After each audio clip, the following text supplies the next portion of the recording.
Sa ibang balita, ikinagulat ni Solicitor General Menardo Guevara ang paghain ng reklamo sa Ombudsman ng Manibela kaugnay po yan sa pagpapatupad ng PUV Modernization Program.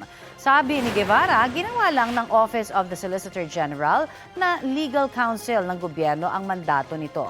Kapareho lang daw ang issue na nasa reklamong inihain ng Manibela sa mga naihain na ng ilang grupo ng jeepney driver at operator sa Supreme Court.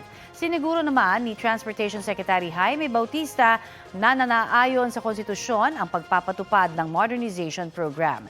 Sabi naman ni LTFRB Chairman Teofilo Guadis III, magsasagawa sila ng mabusising pagsusuri sa mga alegasyon kapag natanggap na nila ang mga dokumento ng reklamo.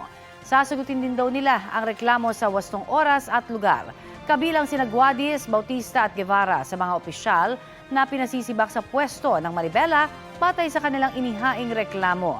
Hinihingan pa ng GMA Integrated News ng pahayag ang iba pang opisyal na inireklamo sa Ombudsman ng Manibela. Kapuso, para sa mga maiinit na balita, mag-subscribe sa GMA Integrated News sa YouTube. Sa mga kapuso naman abroad, subaybayan nyo kami sa GMA Pinoy TV at sa www.gmanews.tv.